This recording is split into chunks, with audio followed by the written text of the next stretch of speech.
ठीक है। आज का जो हमारा टॉपिक है वो है जी डीसी मोटर। ठीक है जी। हम डीसी मोटर के बारे में पढ़ेंगे, इसकी कंस्ट्रक्शंस के, सबसे पहले इसकी कंस्ट्रक्शन के बारे में पढ़ेंगे, इसका प्रिंसिपल पढ़ेंगे, वर्किंग प्रिंसिपल क्या है इसका।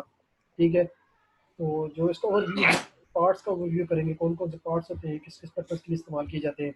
इसके अलावा फिर आगे जाके हम इसके डिफरेंट टाइप्स पढ़ेंगे। ठीक है।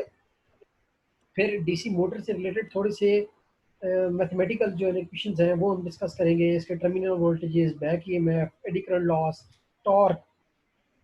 ठीक है। और इस तरह की बहुत सारी चीज़ें हैं। और एंड पे हम इसकी डिफरेंट टाइप्स को स्टडी करेंगे, कोशिश करेंगे इंशाल्लाह इस लेक्चर में ये सारी चीज़ें कवर अप हो सके। ठीक है जी। अब सबसे पहले अगर हम इलेक्ट्रिक मोटर की बात करें तो electric motor is a machine that converts your electrical energy into mechanical energy. ठीक है जी। हम मोटर को जिस हम इलेक्ट्रिकल एनर्जी प्रोवाइड करते हैं, लाइक इसको हम सप्लाई से कनेक्ट करते हैं, तो ये क्या करती है जी, हमको मैकेनिकल एनर्जी प्रोवाइड करती है। तो ये हम मोटर की डेफिनेशन तक कर सकते हैं। It's a machine that converts electrical energy into mechanical energy is known as electric motor. ठीक है। अब मोटर की जो उलट चीज़ है वो है जनरेटर। जनरेटर में हम क्या करते हैं, मैकेनिकल एनर्जी प्रोवाइड करते हैं और इलेक्ट्रिकल एनर्जी हासिल करते हैं। ठीक है। मोटर के बिल्कुल उलट काम होता है। मोटर में हम इलेक्ट्रिकल एनर्जी देते हैं और मैकेनिकल लेते हैं। इसी तरह जनरेटर में हम इलेक्ट्रिकल एनर्जी लेते हैं जबकि मैकेनिकल एनर्जी देकर, मतलब किसी इंजन के थ्रू, किसी प्राइम मूवर के थ्रू हम उसकी शाफ्ट को घुमाते हैं और उससे हमें इलेक्ट्रिकल एनर्जी हासिल होती है। ठीक है। अब इसी तरह सप्लाई के लिहाज से मोटर की दो इकसाम है। सप्लाई के लिहाज से मोटर की दो मेन एग्जाम बनती है। Number one is AC motor, the number two is DC motor. अब एसी मोटर वो है जिसको हम एसी सप्लाई देते हैं, मतलब अल्टरनेटिंग करंट देते हैं। इसी तरह डीसी मोटर वो है जिसको हम डीसी सप्लाई प्रोवाइड करते हैं और उससे चलती है। आज के हम इस टॉपिक में डीसी मोटर को कवर करेंगे कि डीसी मोटर क्या है, इसका वर्किंग प्रिंसिपल क्या है, इसकी कंस्ट्रक्शन क्या है, इसकी इक्वेशंस क्या है और हम इसकी टाइप्स क्या है। ठीक है जी। तो ये सारी चीज़ें आज के लेक्चर में इंशाल्लाह डिस्कस करने जा रहे हैं। फिर इसके बाद आ जाता है जी principle of operation of DC motor. सबसे पहले most important thing is the principle, कि किस प्रिंसिपल पे ये काम करती है। तो एक चीज आप नोट कर लें, एक जुमला है बड़ा प्यारा इसके बारे में। A current carrying conductor, when a current carrying conductor is linked in a magnetic field is acted upon bye an external force. ये इसका बेसिक प्रिंसिपल है। When a current carrying conductor is placed in a magnetic field experience force. ठीक है। अब देखिए इसका मतलब क्या है। इसका मतलब ये है, सपोज करें मेरा एरो हेड नजर आ रहा है आपको, ये सरफराज आपको ये एरो नजर आ रहा यस सर। है। अच्छा जी। अब ये देखें ये जो, यस सर। यस सर, आ रहा है ना। ठीक है। अच्छा, ये जो कंडक्टर है आपका, ये बीच में समझ लें एक कंडक्टर पड़ा हुआ है। ठीक है। कंडक्टर पड़ा हुआ है और ये नॉर्थ साउथ पोल की तरफ क्या जा रही है जी, मैग्नेटिक लाइन ऑफ फोर्सेस जा रही है, कोई मैग्नेट। अब किसी मैग्नेटिक फील्ड में हम कोई सर ऐसा आपकी कंडक्टर आवाज नॉइस आ रही है बहुत जी, सही सर। नॉइज आ रही है। अब क्लियर है।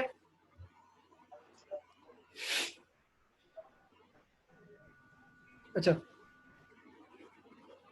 अब कोई ऐसा कंडक्टर जिसमें से करंट गुजर रहा हो, उसको अगर हम मैग्नेटिक फील्ड में रखें, अगर कोई, देखें, कोई ऐसा कंडक्टर जिसको मैग्नेटिक फील्ड में रखा जाए तो उसको क्या होगा जी, मैग्नेटिक फील्ड में रखने से उसके ऊपर क्या होगा, एक फोर्स अमल करेगी जो फोर्स उसको बाहर की तरफ फेंकेगी। ठीक है जी। ये देख लें, ये ऐसा मैकेनिज्म बना हुआ है। ये एक मैग्नेटिक फील्ड है, नॉर्थ साउथ की तरह एक मैग्नेटिक फील्ड है, उसमें एक कंडक्टर पड़ा हुआ है जिसमें से करंट गुजर रहा है, जिसको हमने क्या डीसी सप्लाई सोर्स से जोड़ा हुआ है। डीसी सप्लाई सोर्स जोड़ने के बाद इसमें से अब क्या गुजर रहा है, करंट गुजर रहा है। अब current carrying conductor laying in a magnetic field is acted upon bye an external force. तो क्या होगा, उस पर एक ऐसी फोर्स अमल करेगी जो उसको बाहर की तरफ फेंकेगी या जो उसको घुमाएगी। अगर हम इसके साथ कोई ऐसी असम्बली बना दें, कोई ऐसा स्ट्रक्चर बना दें, तो ये क्या करेगा जी, घूमना शुरू कर देगा। क्लियर है जी। डीसी मोटर का प्रिंसिपल समझ आ गया आपको। ठीक है जी। अच्छा, इसके यस बाद सर। ये जो लेफ्ट हैंड तस्वीर है, ये डीसी मोटर की इंटरनल डायग्राम है। इंटरनल डायग्राम है, इसमें ये आर्मेचर दिखाया गया है। अंदर आपको जो है ना कि वो क्या है जी, ये कम्यूटेटर, ये जो कार्बन कॉपर कलर में आपको दिखा रहा है, ये किसका है? कम्यूटेटर है। ये इसके साथ ब्रश जुड़े हुए हैं, लेकिन ये सारी चीज़ें हम in detail step by step जो है ना वो हम आगे डिस्कस करेंगे। ठीक है, इन सारे पार्ट्स को, डीसी मोटर के जितने भी पार्ट्स होते हैं इंशाल्लाह हम उनको डिस्कस करेंगे। ठीक है जी। ये आ जाती है जी कंस्ट्रक्शन ऑफ डीसी मोटर। ये कंस्ट्रक्शन की इंतहाई प्यारी डायग्राम है जिसमें ये बताया गया है ये स्टेटर मैग्नेट्स हैं। जो सबसे आउटर ये ब्लू एंड रेड जो आपको नजर आ रहे हैं, ये परमानेंट मैग्नेट होते हैं डीसी मोटर के बाहर। ठीक है, डीसी मोटर की क्या होती है? परमानेंट मैग्नेट होती है, परमानेंट फील्ड होती है इसकी। ठीक है, उसके अंदर सबसे पहले ये आर्मेचर है, आर्मेचर कोर है। ठीक है जी, आर्मेचर जो अंदर घूमने वाला पार्ट होता है इसके अंदर, उसको हम क्या बोलते हैं जी? आर्मेचर। आर्मेचर। आर्मेचर। अब आर्मेचर की कोर के अंदर जो वाइंडिंग होती है उसको हम कौन सी वाइंडिंग बोलते हैं जी? Armature winding.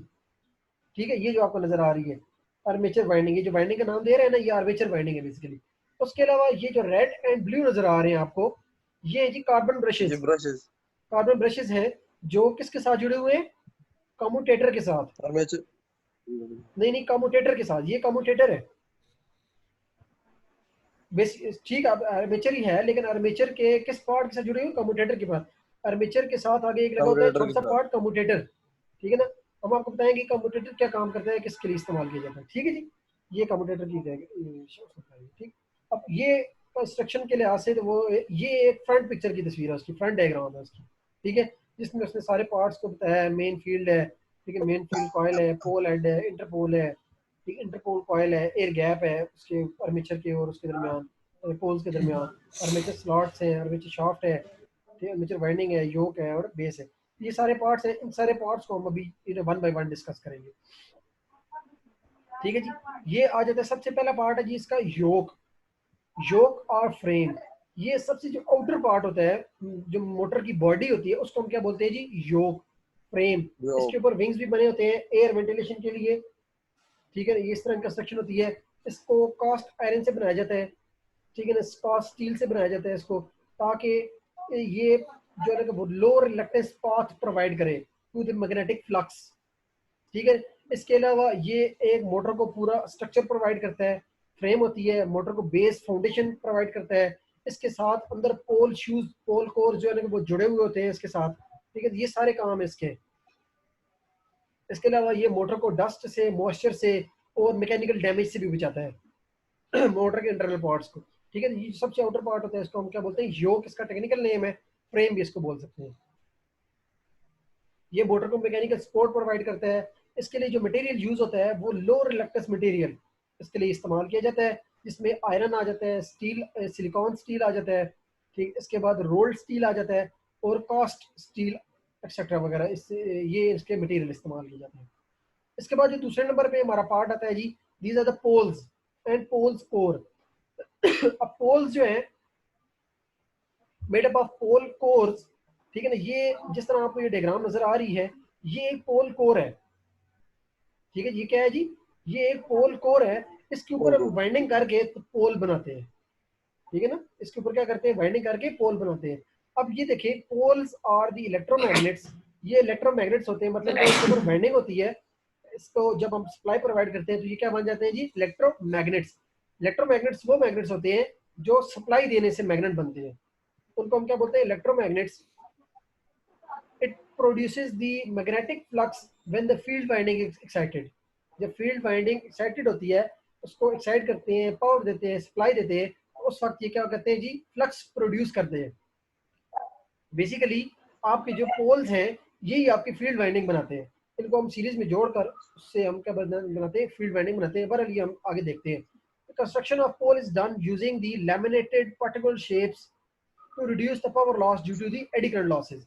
अब ये देखें, ये जो आपको पोल नजर आ रहा है, ये बिल्कुल छोटी छोटी पत्रियों से मिलकर बनाया गया है। ठीक है ना, ये जो आपको नजर आ रही है, ये इधर तो मोटे, ये बिल्कुल बारीक बारीक पत्रियां मिलाकर तो इतना मोटा जो है ना कि वो एक पीस बना दिया जाता है। अब ये छोटी छोटी पत्रियां बनाने का मकसद ये है to reduce the eddy current loss. अब आप में से मुझे कोई बता सकते हैं कि एडी करंट लॉस क्या होता है?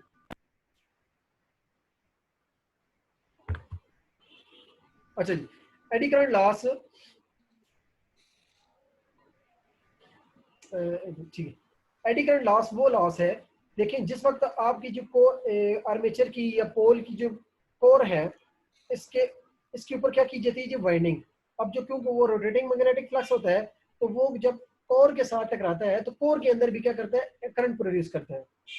ठीक है ना, कोर की जो कोर है ये भी लाजमत स्टील की, कास्ट आयरन की बनी होती है। इसमें क्या करता है, करंट प्रोड्यूस करता है। जब इसमें करंट फ्लो करता है तो रेजिस्टेंस की वजह से इसमें हीट प्रोड्यूस होती है। तो वो हीट जो है ना, वो हम उसको क्या बोलते हैं, वो जो हीट की वजह से जो लॉसेस पैदा होते हैं उनको हम क्या बोलते हैं जी, ये एडी करंट लॉसेस है। एडी करंट लॉसेस जो है ना, वो हीट प्रोड्यूस करते हैं। तो ये, हेलो वैसा जी जी, आवाज आ रही है ना? अच्छा ठीक है। सर आ रही है, पर थोड़ी सी आवाज आपकी कट के आ रही है, पता नहीं कोई नेटवर्क प्रॉब्लम है सर। हाँ वो थोड़ा सा इंटरनेट स्टेबल हुआ था, अभी अभी ठीक हो गया होगा। क्लियर है जी? अच्छा ठीक है, तो ये हो गई जी पोल पोल। अब pole shoes in extended part of the pole. ये पोल का एक्सटेंडेड पार्ट होता है, this is due to its shape, its large area of the pole. मतलब क्या है कि ये एरिया को अगर इसको एक्सटेंडेड पार्ट को, मतलब कि पोल को अगर बड़ा करना हो, पोल को अगर बड़ा करना हो तो उसके लिए पोल शू यूज करते हैं, उसको एक्सटेंड दे। सो दैट मतलब इसका मकसद क्या होता है कि अगर आपको ज्यादा फ्लक्स चाहिए, फ्लक्स की मकदार आपको ज्यादा चाहिए, तो आप क्या करते हैं, ये पोल शूज साथ लगाकर पोल को बड़ा कर लेते हैं। उससे क्या होगा, उसके ऊपर ज्यादा बेंडिंग आएगी और इससे ज्यादा फ्लक्स प्रोड्यूस होगा। क्लियर है जी? इसके लिए भी मटेरियल कंस्ट्रक्शन, इसके लिए भी मटेरियल जो है ऐसा यूज करेंगे जो कि लो रिलक्टेंस।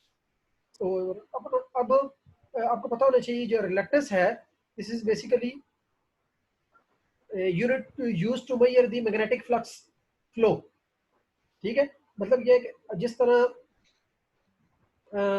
इलेक्ट्रिकल इलेक्ट्रिक करंट के रास्ते में रुकावट को हम रेजिस्टेंस कहते हैं, इसी तरह मैग्नेटिक फ्लक्स के रास्ते में रुकावट को हम क्या कहेंगे, रिलक्टेंस कहेंगे। तो हमें ऐसा पाथ चाहिए जिसमें लो रिलक्टेंस हो, मतलब क्या है, उसमें ज्यादा से ज्यादा मैग्नेटिक फ्लक्स गुजर सके। ठीक है, तो हम ऐसे मटेरियल यूज करते हैं। वो मटेरियल कौन से होते हैं, कास्ट स्टील होती है, कास्ट आयरन होते हैं इसकी कंस्ट्रक्शन के लिए, क्योंकि इनमें मैग्नेटिक फ्लक्स जो है वो इजीली गुजर सकता है, ज्यादा गुजर सकता है। ठीक है जी? अच्छा, उसके बाद आ जाती है जी फील्ड वाइंडिंग्स। अब फील्ड वाइंडिंग्स क्या है, बेसिकली ये कॉइल जो आपके पोल्स हैं, पोल्स के ऊपर जो वाइंडिंग है उनको अगर हम सीरीज में कनेक्ट कर दें, ठीक है, तो वो क्या बनती है आपकी field winding. Pole winding. Coil, ये देखें, the coil bounded on a pole core are called the field coil. Field coils are connected in a series to form the field winding. ठीक है, पोल के ऊपर जो वाइंडिंग होती है उसको हम क्या बोलते हैं, फील्ड कॉइल। वाइल उनको अगर हम सीरीज में कनेक्ट कर दें तो वो क्या बनेगी जी, फील्ड वाइंडिंग। जैसे पोल मैं आपको वाइंडिंग। बताता हूँ, अभी आप अपनी स्क्रीन देखें, वाइट पेज नजर आ रहा है आपको? ये समझ लें कि आपकी जो बाहर इंटरनल जॉक है, सॉरी ये डायग्राम ऐसी ही बनेगी। अच्छा, उसके साथ ये समझ लें पहला पोल है आपका, ये एक पोल है, मैं 4 पोल बना देता हूँ। ये दूसरा पोल है, ये तीसरा पोल है। ठीक है जी, पोल। अब हर पोल के ऊपर मैंने क्या बताया जी, क्या होगी जी, वाइंडिंग होगी। वाइंडिंग। वाइंडिंग सपोज ये वाइंडिंग होगी, इसके ऊपर भी वाइंडिंग होगी। ठीक है जी। अच्छा, इसके ऊपर भी वाइंडिंग होगी जी। ठीक है जी। और इसके ऊपर भी वाइंडिंग होगी। ठीक है, अब क्या है, ये जो वाइंडिंग है, जो पोल्स के ऊपर वाइंडिंग है, ये पोल वाइंडिंग आ गई। फिर पोल वाइंडिंग आ गई। अब इस पोल वाइंडिंग को अगर हम सीरीज में कनेक्ट कर दें, ठीक है, इसको इसके साथ कनेक्ट कर दें और इसको इसके साथ कनेक्ट कर दी, इसको इसके साथ कनेक्ट कर दी और इसको इसके साथ कनेक्ट, अब ये क्या बनेगी जी, ये आपकी फील्ड वाइंडिंग। फील्ड वाइंडिंग है। This is known as field winding. Field winding. Field winding is made up of by series connection of poles. Poles को अगर हम सीरीज में कनेक्ट कर दें, उससे क्या बनेगी, फील्ड वाइंडिंग। Field winding. ठीक है जी, क्लियर हो गया? चलिए ठीक यस है, सर। अभी वापस आते हैं। ये current is pass through the field winding in a specific direction to magnetize the poles and shoes pole. ठीक है, thus the magnetic flux is produced in the air gap between the pole shoes and the armature.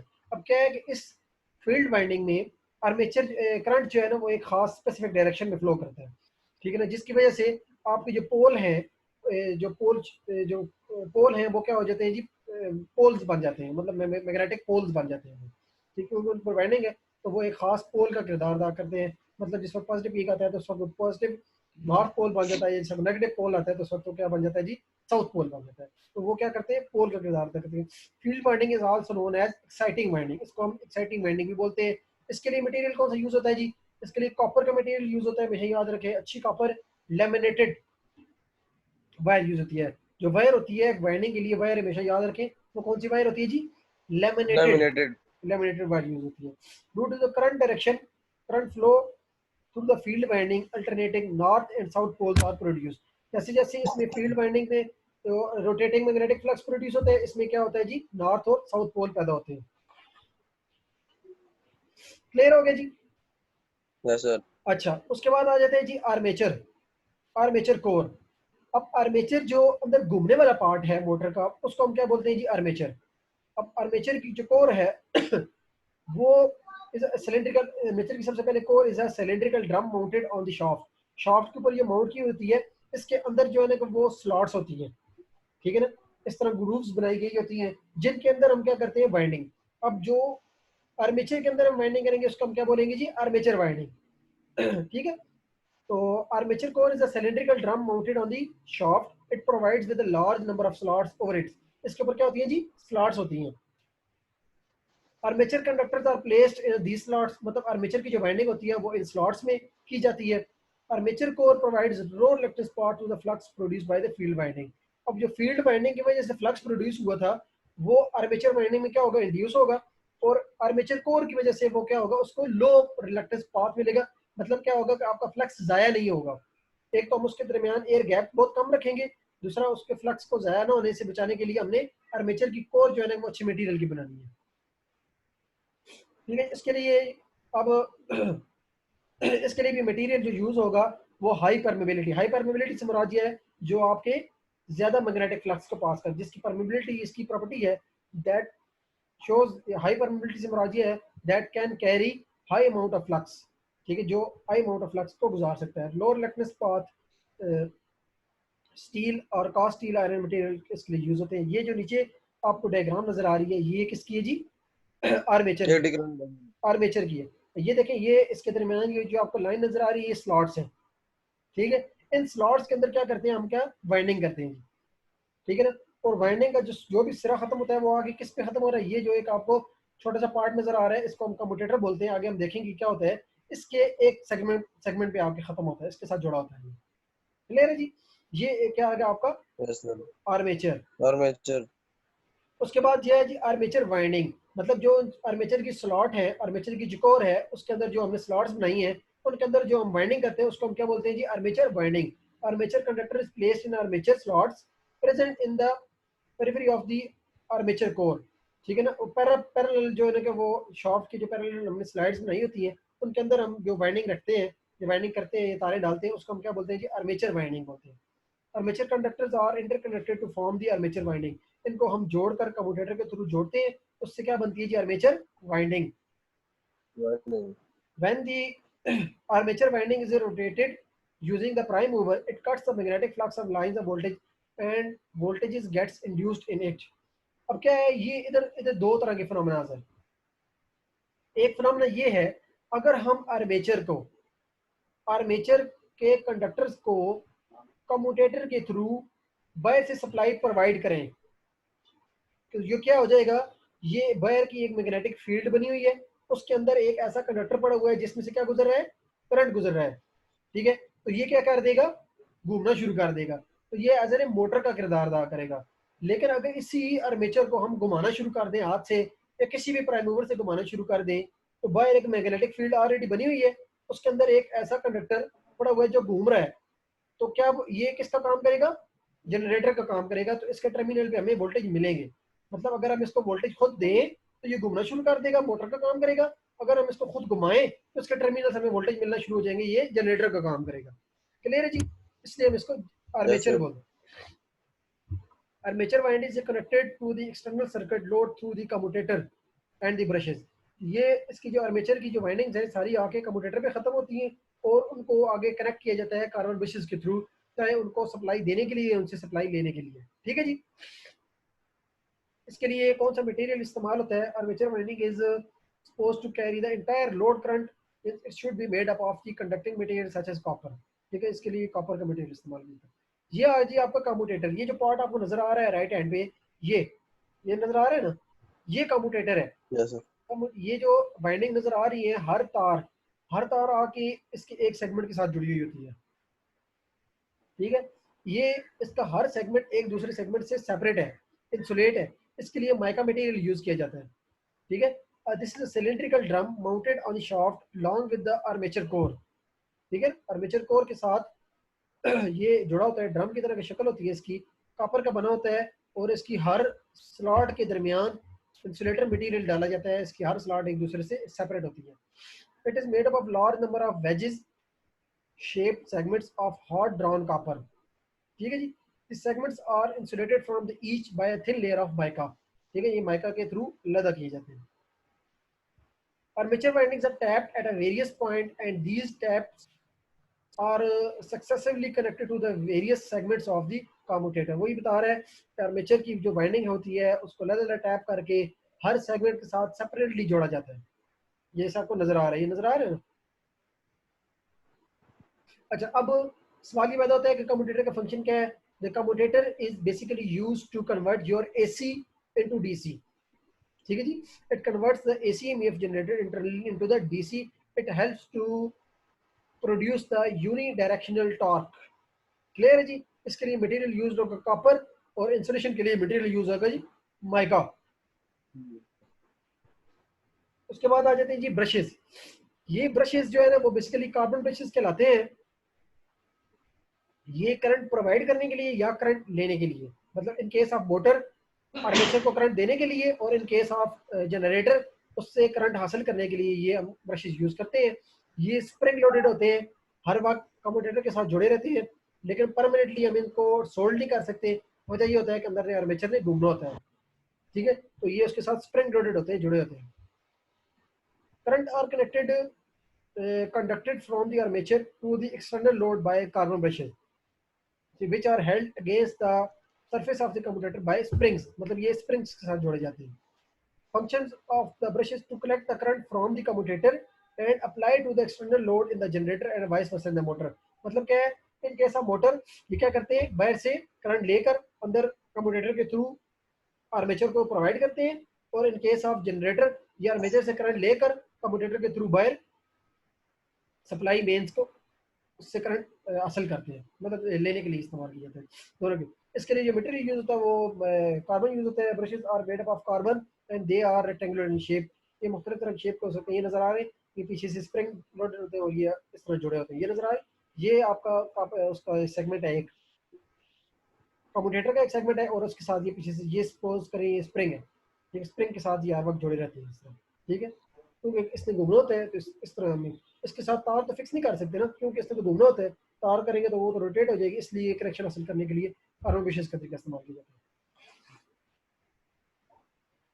मतलब घूमती हुई चीज के साथ connection बरकरार रखने के लिए कार्बन ब्रशेस इस्तेमाल किए जाते हैं। ठीक है जी। अच्छा, उसके बाद आ जाती है जी बैक ईएमएफ। ये एक इंपॉर्टेंट कंसेप्ट है बैक ईएमएफ का। इसको समझने के लिए आपको थोड़ा सा अब जरा गौर से सुनना है आपने। When the armature winding of DC motor start rotating in a magnetic flux is produced by the field winding. जब रोटेट करना शुरू करती है तो फील्ड वाइंडिंग से क्या होता है जी, मैग्नेटिक फ्लक्स प्रोड्यूस होता है। It cuts the lines of magnetic flux and induce the EMF in the armature winding. क्या करती है ये, जब मैग्नेटिक फ्लक्स घूमता है तो वो आर्मेचर की वाइंडिंग के साथ उसका फ्लक्स क्या करता है, टकराता है, जिसकी वजह से आर्मेचर की वाइंडिंग के अंदर भी क्या हो जाती है जी, ईएमएफ प्रोड्यूस हो जाती है। अब जिस वक्त उसके अंदर ईएमएफ प्रोड्यूस होती है तो उस ईएमएफ के प्रोड्यूस होने की वजह से क्या होता है, उसके अंदर करंट फ्लो करता है। Whenever there is a current carry conductor in a magnetic field, वो क्या करेगा जी, घूमना शुरू कर देगा। ठीक है, अब according to the Lenz's law, whenever there is an induced electromagnetic force in a conductor, it always in such a direction that the current it would produce would oppose the change that causes the induced EMF। अच्छा, अब एक चीज Lenz's ने बताई थी कि जब भी कभी किसी ईएमएफ की वजह से किसी में करंट गुजर रहा हो तो उसने डायरेक्शन बताई थी। बेसिकली करंट की डायरेक्शन जो है ना कि वो हमेशा पैदा होने वाली जो चीज़ है जिसकी वजह से पैदा हो रही है ना उसकी मुखालफत करती है। ठीक है, मतलब जो आर्मेचर के अंदर जो करंट पैदा होगा वो अपने पैदा करने वाली ईएमएफ की अपोजिट डायरेक्शन में फ्लो करेगा। ठीक है, इसकी वजह से एक अलहदा से ईएमएफ प्रोड्यूस होती है आर्मेचर कोर के अंदर, आर्मेचर वाइंडिंग के अंदर। ठीक है, उसकी डायरेक्शन क्या होती है जी, वो अपने पैदा करने वाली ईएमएफ के अपोजिट डायरेक्शन में होती है। ठीक, इसलिए हम उसको क्या बोलते हैं जी, बैक ईएमएफ।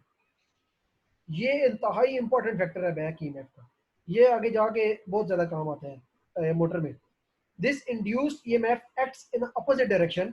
ठीक है, ये जो आर्मेचर के अंदर इंड्यूस्ड ईएमएफ होती है ये अपोजिट डायरेक्शन में होती है टू दी फील्ड वाइंडिंग के supply voltages, to the armature supply voltages. Hence this EMF is called back EMF.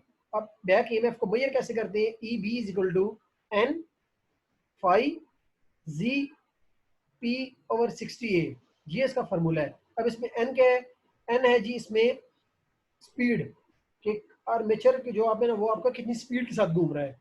ठीक है ना, फाई इज अ फ्लक्स, ठीक है ना, पर pole. Z is the number of conductors कि कितने कंडक्टर हैं आर्मेचर के। P is the number of poles कि कितने पोल है उसमें, जिस तरह हमने बनाया था उसमें 4 पोल थे फिर। ठीक है, उसके बाद एरिया का सेक्शन ऑफ द कंडक्टर, मतलब उसके अंदर जो कंडक्टर यूज किया गया है उसका एरिया कितना है। ठीक है, ई बी बैक ईएमएफ, ये इसका फार्मूला है जी बैक ईएमएफ का। ये आपने लाजमी याद रखना है, ये बहुत सारे न्यूमेरिकल्स में और आगे आपको बहुत ज़्यादा काम आएगा। N phi G P over 60A, ये वोल्टेजेस इसकी इकाई होगी। ठीक है ना, ये वोल्ट्स की फॉर्म में आपको मिलेगी। अच्छा, इसमें अगर हम एक और चीज़ देखें, अगर आर्मेचर को हमने इस आर्मेचर की दो दो तरह की वाइंडिंग होती है, क्योंकि आगे आपको न्यूमेरिकल्स आएंगे, इसमें एक चीज़ आप यहाँ पे याद रख लें। अगर आर्मेचर दो तरह से वाइंड हो सकते, एक हो सकता है वेव वाउंड, जो हमने पिछली क्लास में देखा था, वेव वाउंड हो सकता है, और एक होता है जी लैप वाइंडिंग। वेव वाइंडिंग और लैप वाइंडिंग, अगर वो वेव वाइंडिंग है तो फिर वेव वाइंडिंग है फिर तो इसमें जो पी की तादाद होगी वो 2 होगी। इसकी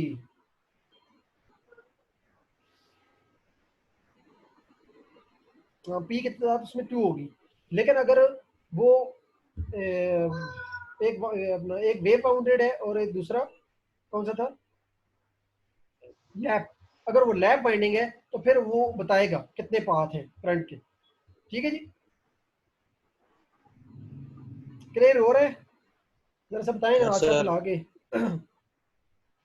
ठीक है जी, उसके बाद इसमें आ जाती हैं जी मुख्तलिफ मेजरमेंट्स हैं वोल्टेजेस एंड पावर की कि अपना उसके टर्मिनल वोल्टेजेस कितने होंगे और उसकी पावर कितनी होगी मोटर की। तो सबसे पहले जी voltages and power equation of the motor में आ जाएगी जी, V is equal to E B plus I A R A. E B क्या है आपका, बैक ईएमएफ। ठीक है, और आई ए क्या है जी, आर्मेचर से गुजरने वाला करंट, और आर ए आर्मेचर की वाइंडिंग की रेजिस्टेंस। ठीक है, ये क्या बनेगी जी, V is equal to E B plus I A R A. Clear हुआ। अगर हम इसको दोनों तरफ से आई ए आर ए के साथ मल्टीप्लाई कर दें, इस इक्वेशन को किससे मल्टीप्लाई कर दें, आई ए आर ए से, जैसे वी आई ए, इसी तरह E B I A plus I square R A. ठीक है जी, तो हमारे पास ये एक इक्वेशन बनती है। ये तो आ जाएगा जी आपका इनपुट पावर लॉस। तो ई बी आई ए क्या आ जाएगा, gross mechanical power produce by the motor. किस तरह, देखिए हमारे पास पावर का क्या फार्मूला होता है, P is equal to V I. ठीक है, P is equal to V I, ये हमारे पास पावर का फार्मूला है। अगर हम मोटर की पावर मालूम करना चाहें, P M, M for motor, तो इसमें ई बी बैक ईएमएफ, ठीक है, जो V को शो करेगी। ठीक है, इसी तरह आई ए, मतलब जो आर्मेचर में से गुजरने वाला करंट है, जो कि आई ए इसके मुकाबले है। ठीक है, दो फैक्टर्स हैं ये, इस तरह हम क्या फाइंड कर सकते हैं जी, power. Power of motor, mechanical power of motor, power of motor. Clear है जी? अच्छा, कोई चीज समझ आए तो पूछे प्लीज। उस्मान आपको समझ आ रही है ना? उसामा सॉरी। Yes sir. अच्छा, ये this is known as E B. E मतलब ई से मुराद वी है बेसिकली, ई बी क्योंकि बैक ईएमएफ है, ईएमएफ है तो अभी इसलिए हम इसको ई से शो कर रहे हैं, वैसे ही इसको बी से शो कर सकते हैं लेकिन इस सूरत में भी हम इसको ई से शो करेंगे। अच्छा, उसके बाद आ जाते हैं जी torque equation of the motor. Torque is one of the most important factor. Torque किस तरह फाइंड करते हैं? Torque is equal to T W, mechanical power required to rotate the shaft of the mechanical side. Torque is equal to newton metre में ये कहता है। Mega जो है ना वो क्या है जी? एंगुलर वेलोसिटी है, एंगुलर वेलोसिटी रेडियन पर सेकंड है।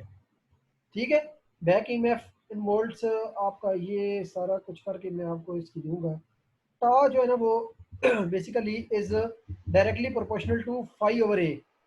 ये सारा किस तरह हुआ है, इसके लिए मैं आपको एक पेज सेंड करूंगा, उस पर ये सारी कुछ ने स्टेप बाय स्टेप लिख के इसने शॉर्ट की हुई है ना, प्रॉपरली सेंड कर दूंगा आपको, फिर आपने देख लेना है कि टा जो है ना कि वो is directly proportional to 5 × IA किस तरह हुआ है। ठीक है जी? ये मैं ग्रुप में शेयर करूंगा इंशाल्लाह। Torque produced by the DC motor is proportional to the main field and the armature current। मतलब क्या है, किसी भी मोटर का जो टॉर्क है, जो उसका टर्निंग इफेक्ट है, जो उसका मैकेनिकल पावर होने की जो सलाहियत है, वो किसके बराबर है? किसके डायरेक्टली प्रोपोर्शनल है? एक फ्लक्स के, दूसरा आई ए के। अच्छा, अब यहाँ पर एक चीज नोट करें, अगर हमने किसी भी मोटर की टॉर्क बढ़ाना हो तो हम किस चीज से उसका टॉर्क बढ़ाएंगे? देखिए, दो फैक्टर हैं, या तो फ्लक्स बढ़ा दें तो भी टार्क बढ़ जाएगा, या फिर अगर हम आर्मेचर करंट बढ़ा दें तो भी टार्क क्या हो जाएगा? बढ़ जाएगा। अगर हम आर्मेचर करंट नहीं बढ़ा सकते हैं, वजह ये होती है कि जो आर्मेचर की वाइंडिंग होती है उसके अंदर करंट उठाने की एक खास सलाहियत है, उससे ज्यादा वो करंट नहीं उठा सकती है। ठीक है जी? उसमें से करंट नहीं गुजर सकता है, इसलिए उसमें उस आर्मेचर करंट को हम नहीं बढ़ा सकते। तो दूसरा ही फैक्टर हमारे पास है फ्लक्स का। अगर हम फ्लक्स की अमाउंट को बढ़ा दें, उससे क्या हो जाएगा जी? हमारा टॉर्क बढ़ सकता है। फ्लक्स से फिर टॉर्क बढ़ जाएगा सर। हाँ जी, टॉर्क बढ़ जाएगा। ठीक है, ये हमारे पास। उसके बाद फिर आ जाती है टाइप्स ऑफ डीसी मोटर। अभी हमारे पास सिर्फ 4 मिनट रह गए हैं क्लास के। ठीक है, तो इंशाल्लाह नेक्स्ट क्लास में इधर से ही हम स्टार्ट करेंगे, टाइप्स ऑफ मोटर को डिस्कस करेंगे, और उसके बाद जो जो चीज़ें आती जाएंगी आस्ते आस्ते हम उनको डिस्कस करते जाएंगे। अभी हम क्विकली एक अटेंडेंस लगा लेते हैं। ठीक है जी? अटेंडेंस में अभी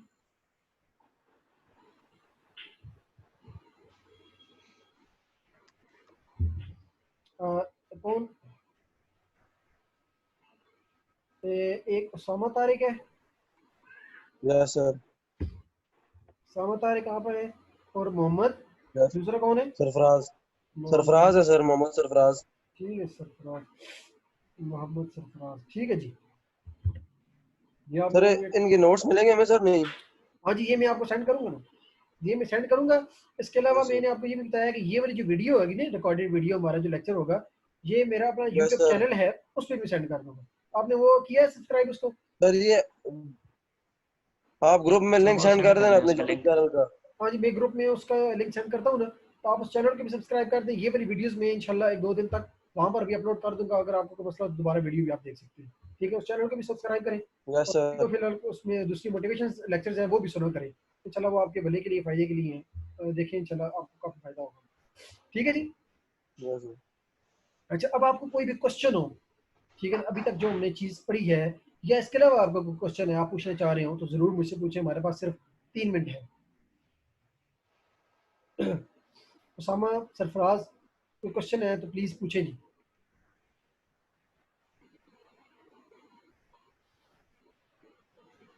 हाँ जी उसामा, अनम्यूट करें और पूछें, क्या पूछना चाह रहे हैं। ठीक है सर। ठीक है जी, चले ठीक है, फिर इंशाल्लाह अल्लाह जी हाफिज़। सर। नेक्स्ट जी सर। संडे को इंशाल्लाह मुलाकात होगी। अल्लाह हाफिज़। अल्लाह हाफ़िज़।